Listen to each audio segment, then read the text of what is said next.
This is NDTV.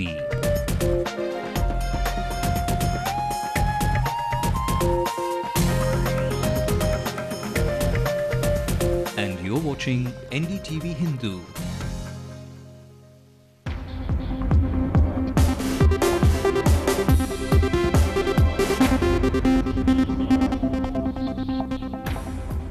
What's your caste? Census officials will now officially ask that question while taking your count. Private schools fight back after Justice Govindarajan says his fee structure will stay this year. They're winding their way to the Chief Minister. 3,000 more new autos to ply in Chennai, but no solution from the government on the non-usage of meters to fleece commuters. After discussions hit a stalemate, government sends 31st August a deadline to BlackBerry either fall in line or face a ban. Jewelry retailers turn swindlers under the garb of religion, sell elephant hair for the cost of gold. And Chennai Super Kings announce a bombastic squad. All big names will be there for the IPL Champions Trophy. If ever a side deserved to win the IPL, here it is, the men in yellow. Well, a very good evening. I'm Sai Manish. You're watching News Tonight. Those were the top stories we're tracking right now. Let's get you through the national headlines before we get you more details on those stories. Candidate Chidambaram says Bhopal has been dealt with most unsatisfactorily by governments in the past 26 years. Interim report of the CAG finds irregularities in contracts for the Commonwealth Games. Suresh Kalmadi is now in the net. Gujarat High Court rejects demand for CBI probe into the Ishrat Jahan encounter case. And Britain's Health Department issues an alert after a new superbug prevalent in India spreads. It appears resistant to every antibiotic. Well, Tamil Nadu has a population of around 6.5 crores, but if the claim of all caste parties in the state are to be believed, the population shoots up to more than double that number. And even as these political parties celebrate and take credit for the approval of the caste-based census by the group of ministers, this caste-based census could finally bust the inflated claims and the vested interests of these political parties. Does it all boil down to vote bank politics? That's the big question that's doing the rounds after the caste-based census was approved by the group of ministers. Caste-based parties have asserted that the data on caste population could boost their political momentum. Parties in the state are jumping the gun to celebrate the decision and even take credit for this move. இந்திய முழுக்க இருக்கிற சாதிகளின் எண்ணிக்கையை கணக்கெடுத்து அவர்களுடைய எண்ணிக்கை எந்தெந்த சாதிக்கு எத்தனை கோடி பேர் எத்தனை லட்சம் பேர் எத்தனை ஆயிரம் பேர் வாழ்கிறார்கள் என்று அதன் அடிப்படையில் சமூக நீதி வழங்க வேண்டும் என்பது பாட்டாளி மக்கள் கட்சியினுடைய கோரிக்கை. அந்த கோரிக்கைக்கு இன்றைக்கு வெற்றி கிடைத்திருக்கிறது. அந்த வெற்றியை பாட்டாளி மக்கள் கட்சி மனதார பாராட்டி வரவேற்கிறது. But political analysts say the census will provide scientific data to make policy decisions and may bust exaggerated claims. So it will be really helpful for the government to be more to target their programs aimed at uplifting the BCs. Past census shows that it's around the SC/ST population is around 24 to 21, 24.1 actually to be precise, and other castes it's usually around 20 to 30. So rest of it will come to around 46 to 50%. There is some kind of confusion about it. What exactly is the figure? So there cannot be an exaggeration. There will not be any exaggerated figure. It's very difficult to go beyond 50 or maximum 60 in the claim. Not all are convinced. Some activists believe this is just a political weapon that parties will wield to achieve their ends. தமிழ்நாட்டில் cost political வெப்பனாக இருக்கிறதுனால தான் இத்தனை பிரச்சனையே.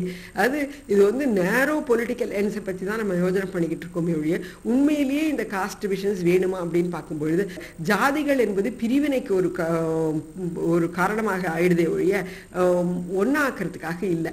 The group of ministers may have approved the caste-based census, but that certainly has not ended the debate.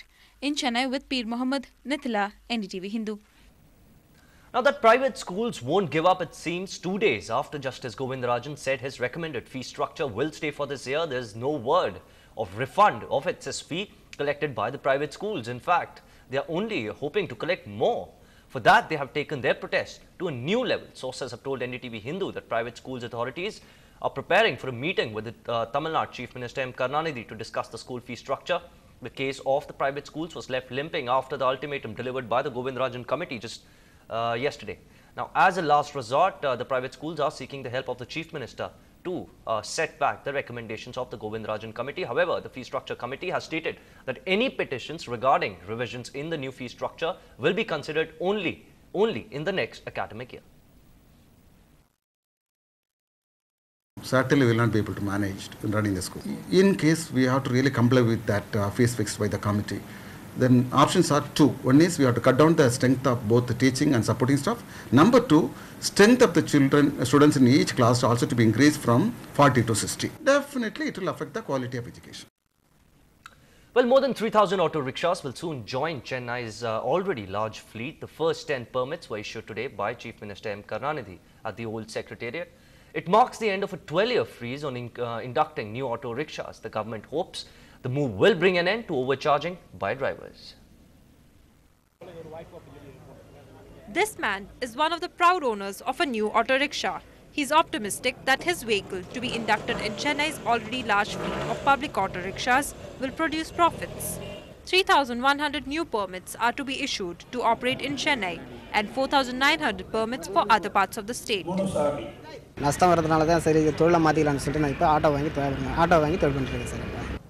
The government's decision to induct new auto rickshaws in the public transport system for the first time in 12 years has sparked speculation that the move was linked to state election due next year. But the State Minister for Transport, K.N. Nehru, has denied it.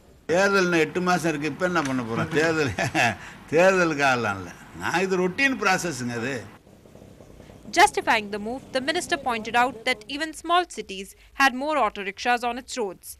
Bangalore has 78,000 public auto rickshaws and Hyderabad has a fleet of about 64,000. The new auto rickshaws will run on environment-friendly liquefied natural gas or LNG. The nationalized Indian Overseas Bank is offering loans to buy them. Chennai in particular is notorious for overcharging. Minister Nehru hopes more auto rickshaws will force drivers to slash fares. In Chennai with Salim, this is Zoya Thomas for NDTV Hindu.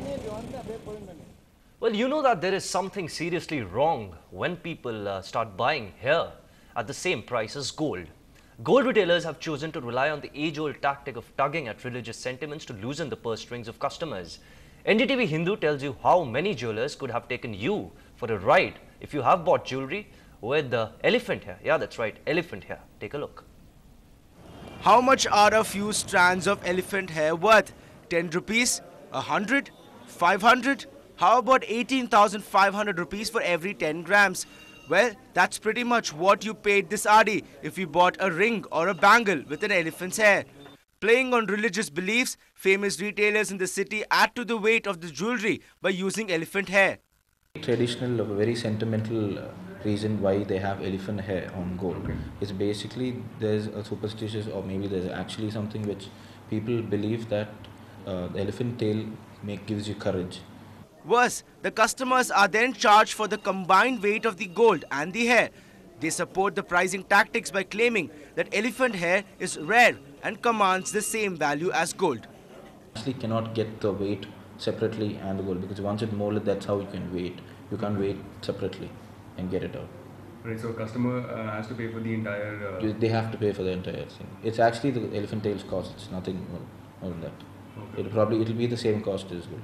Because it's very rare to get elephant tails. It's not that easy to get elephant tails. Moreover, retailers argue that the minimal weight of hair does not affect the weight of the jewelry item. But let's take this bracelet for example. The weight of the bracelet is 11.830 grams, with gold consisting about 11.6 grams. Quite unlike the claims of retailers that the weight of hair can be measured, and in this case is at 0.23 grams. Effectively, by buying this item, you're being swindled out of 500 rupees. But there's more to it. On the condition of anonymity, a few employees confessed that retailers often use cheap plastic in place of authentic elephant hair. They also revealed that it adds greater weight, allowing the retailer to charge more. It seems that the gold merchants have turned an elephant into a gold mine, and we have bought the story. In Chennai, with Ashmit Kumar, Ramanathan for NDTV Hindu. Well, now one of the city's most prestigious award ceremonies is taking place. The Golapudi Srinivas Memorial Award is currently underway, and guess who is the guest of honor for the evening? It's none other than Anil Kapoor. Yes, that's right, ladies and gentlemen, Anil Kapoor, and he's going to be joining us right now live for a few quick questions. Here, Anil, in fact, if you can hear me there, what do you think about these awards? Felicitating debut directors, and welcome to Chennai, firstly. I don't know, instinctively I feel it's very pure, very honest, very prestigious, and rightfully it's called the National Award, and I feel for the debutant, I think he's very fortunate and very lucky to whoever receives it, and the recipient is, and not only because he's lucky and fortunate, and as well as I agree that he's talented, and because of his talent and the kind of film he has made, he's got this award. But I feel getting this award, it's more motivational. I think he can get motivated much more getting this award, because it is so pure, it's so honest, it's the the people from the film industry, from his own fraternity, are the jury members and judges, and when they select a film and they select you as the recipient of the award, I think it's a great honor. Well, in fact, Anil, Sonam's looking ravishing in Aisha. She's done a pretty good job in the movie. Now, are you satisfied with the performance in Aisha? Well, I'm so happy that the film has done well, and people have appreciated the film. And now I'm in Tamil Nadu, and people are have loved the film here also, and in Bangalore, Tamil Nadu, North, everywhere, and abroad also. And there is, the film was in a way completely a film which was first of its kind, where a happy chick film, if you could call it a chick film, or happy film with girls having lots of fun. It's never been made in India. So, and the film, getting so much of appreciation and box office success, in its own small way, I'm very happy. Well, but in fact, not just talking about Sonam, you too, Hollywood, Bollywood, you're a busy man these days. What's cooking next, Anil? Yeah. There are, yes, of course, I feel, once it starts, then I talk about it. And I think even when it starts, I think you should not talk about it. Once it's ready and when the time is right to market it, and let the people know. Initially, you just tell them once what you're making, and then you go and focus on making what you're making, and then you go all out and be very aggressive and telling that yes, of course, we made this film. Please come and see the film, and that's what I always do. And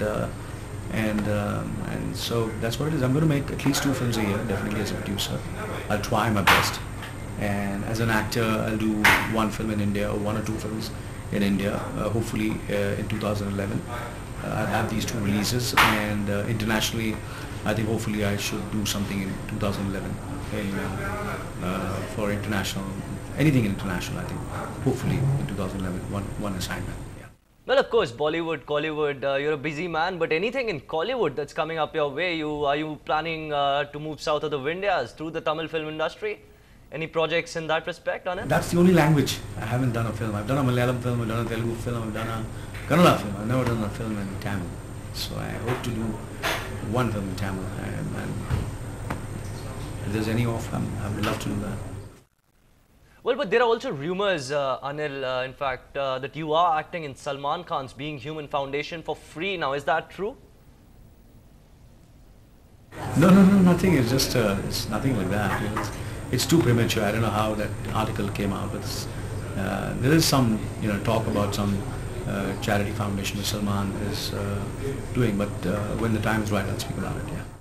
Also, of course, since you are here in this part of the country, you could not have missed this bit of news. Anil, Rajinikanth is hitting the big screen with Enthiran.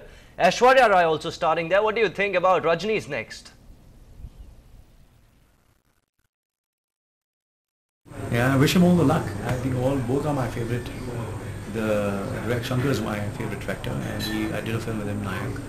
And Rajinikanth is a great friend, and I admire his kind of person, the kind of actor, kind of superstar that he is, and so I wish him all the luck, and I'm sure the film is going to create history. I'm very positive it's going to be a historic film. The openings are going to be historic, the music is going to be fantastic, it's Rahman's music, and I wish him all the luck. Now, Anil, we know you're taking out time for NDTV Hindu from an award ceremony right now. We're going to let you go, but not without a message to the people of Chennai who are watching you on NDTV Hindu right now. What do you have to tell them? Well, I like South Indian food. I like South Indian people. I just love them. My family, my wife, my children, and my parents always called me a Southie. I said, you were a North Indian, you're a Punjabi, but they always called me a Southie because I love idlis, dosas, South Indian food, you know, and started my career over here.